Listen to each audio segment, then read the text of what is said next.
पुष्य नक्षत्र का महत्व। वैदिक ज्योतिष का अत्यंत शुभ एवं पोषण देने वाला नक्षत्र माना जाता है।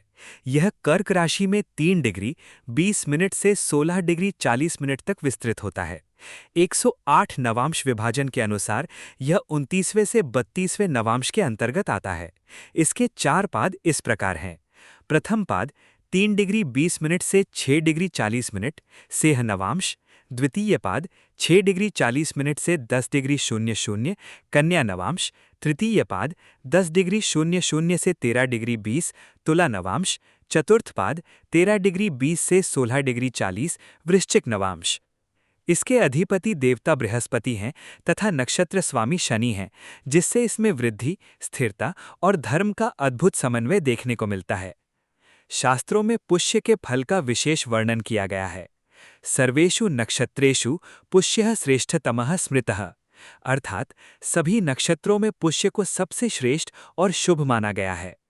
पुष्ये सर्वाणि कार्याणि सिद्धिं यान्ति न संशयः, अर्थात पुष्य नक्षत्र में किए गए सभी कार्य निश्चित रूप से सफल होते हैं, इसमें कोई संदेह नहीं है। पुष्ये यत् कर्म कुरुते तत् सर्वं शुभदं भवेत्, अर्थात पुष्य नक्षत्र में जो भी कार्य किया जाता है वह शुभ फल देने वाला होता है। ग्रह पीड़ासु रोगेषु दारिद्र्ये च विशेषतः पुष्ये कृतं प्रयत्नं ही शीघ्रं सिद्धिं प्रयच्छति, अर्थात ग्रह पीड़ा, रोग या दरिद्रता के समय पुष्य नक्षत्र में किया गया प्रयास शीघ्र ही सफलता प्रदान करता है। पुष्ये यज्ञ क्रिया दानम राजकार्यम च साधयेत, अर्थात पुष्य नक्षत्र में यज्ञ, दान और सरकारी या प्रशासनिक कार्य करना अत्यंत शुभ होता है। पुष्ये क्रीतम धनम वस्तु वर्धते नात्र संशयः, अर्थात पुष्य नक्षत्र में खरीदी गई धन, संपत्ति या वस्तु निश्चित रूप से बढ़ती है, इसमें कोई संदेह नहीं है। विवाहो न शुभः पुष्ये, अर्थात पुष्य नक्षत्र में विवाह करना शुभ नहीं माना गया है। दीक्षा जपो मादि पुष्ये श्रेष्ठम प्रकीर्तितम, अर्थात पुष्य नक्षत्र में दीक्षा, जप और हवन जैसे आध्यात्मिक कार्य अत्यंत श्रेष्ठ माने गए हैं।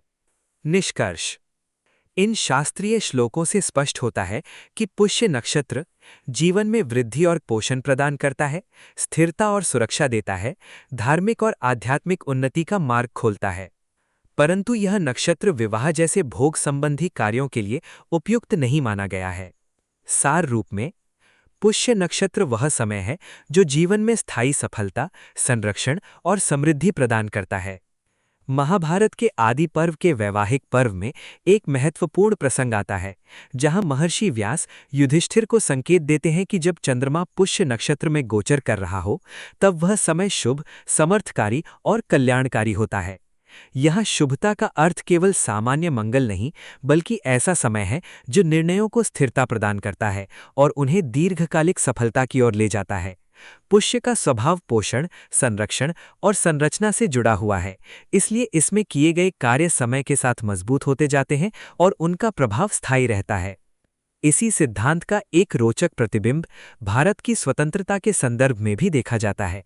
इंडियन इंडिपेंडेंस के समय ज्योतिषीय दृष्टि से यह विचार रखा गया कि चंद्रमा के पुष्य नक्षत्र में होने का समय स्वतंत्रता स्वीकार करने के लिए उपयुक्त है।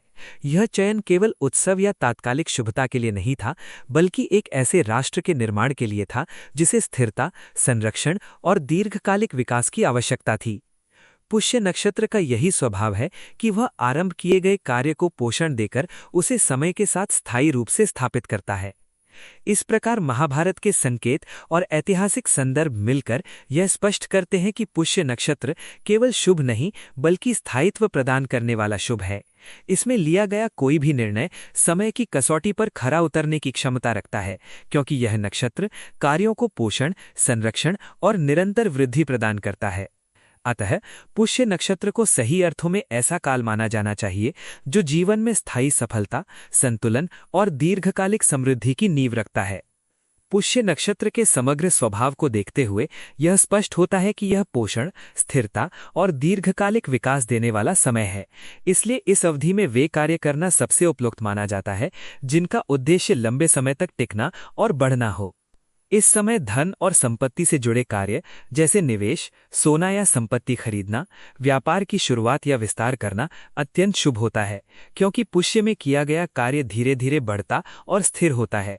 साथ ही योजना बनाना, संरचना तैयार करना, दीर्घकालिक निर्णय लेना भी इस समय में अत्यंत फलदायी होता है। पुष्य नक्षत्र विशेष रूप से धार्मिक और आध्यात्मिक कार्यों के लिए श्रेष्ठ माना गया है, जैसे जप, तप, हवन, दान लेना, गुरु से दीक्षा लेना या अध्ययन प्रारंभ करना। इसके अधिपति बृहस्पति होने के कारण यह ज्ञान, धर्म और मार्गदर्शन को पोषित करता है। इसके अतिरिक्त यह समय उपचार, चिकित्सा, सेवा और पोषण से जुड़े कार्यों के लिए भी अनुकूल होता है, जैसे किसी का इलाज शुरू करना, स्वास्थ्य सुधार के प्रयास करना या दूसरों की सहायता करना। प्रशासनिक या जिम्मेदारी वाले कार्य भी इस समय में स्थिरता प्राप्त करते हैं।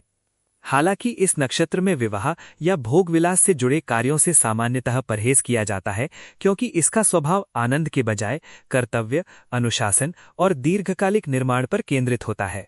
संक्षेप में, पुष्य नक्षत्र में वही कार्य करें जिन्हें आप स्थायी, सुरक्षित और समय के साथ बढ़ता हुआ देखना चाहते हैं। जब चंद्रमा पुष्य नक्षत्र में गोचर करता है, यह स्थिति हर महीने नियमित रूप से आती है।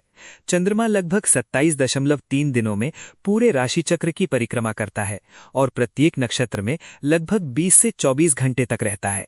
इसलिए जब भी चंद्रमा कर्क राशि के 3 डिग्री 20 मिनट से 16 डिग्री 40 मिनट के बीच आता है, तब वह पुष्य नक्षत्र में माना जाता है। इस प्रकार लगभग हर 27 दिनों में एक बार यह पुष्यकाल प्राप्त होता है, जो सामान्यतः लगभग 1 दिन तक रहता है और मुहूर्त के दृष्टिकोण से अत्यंत महत्वपूर्ण माना जाता है। सामान्य व्यक्ति के लिए इसे जानना आज के समय में बहुत सरल है। आप अपने मोबाइल में कोई भी पंचांग या ज्योतिष ऐप डाउनलोड कर सकते हैं, जैसे ड्रिक पंचांग, एस्ट्रोसेज कुंडली या जगन्नाथा होरा। इन ऐप्स में रोज का नक्षत्र स्पष्ट रूप से दिया होता है। आपको केवल उस दिन का नक्षत्र देखना है। यदि वह पुष्य लिखा हो तो समझिए कि उस दिन चंद्रमा पुष्य नक्षत्र में गोचर कर रहा है। इसके अतिरिक्त पारंपरिक पंचांग में भी दैनिक नक्षत्र दिया होता है, जहां से आप आसानी से इसे देख सकते हैं। सरल शब्दों में, हर महीने लगभग 1 दिन ऐसा आता है जब चंद्रमा पुष्य नक्षत्र में होता है, और आज के डिजिटल साधनों की सहायता से कोई भी व्यक्ति बिना गहन ज्योतिष ज्ञान के भी इस समय को आसानी से पहचान सकता है और उसका उपयोग शुभ एवं स्थायी कार्यों के लिए कर सकता है। अंत में यह भी समझना आवश्यक है कि जीवन में जो कुछ भी हमें अनुभव करना है, वह काफी हद तक हमारे भाग्य से जुड़ा होता है, लेकिन साथ ही पुरुषार्थ का भी उतना ही महत्व है, जैसा हमारे ऋषियों और पूर्वजों ने सदा सिखाया है। जब उन्होंने हमें ऐसी सूक्ष्म और उपयोगी ज्योतिषीय जानकारी प्रदान की है, तो उसका उचित उपयोग करना और उनके प्रति कृतज्ञता व्यक्त करना भी हमारा कर्तव्य बनता है। यदि आप यह पढ़ या सुन रहे हैं, तो कृपया इसे अपने प्रियजनों के साथ शेयर करें, केवल जानकारी के लिए ही सही, और हमारे पूर्वजों के प्रति आभार अवश्य प्रकट करें।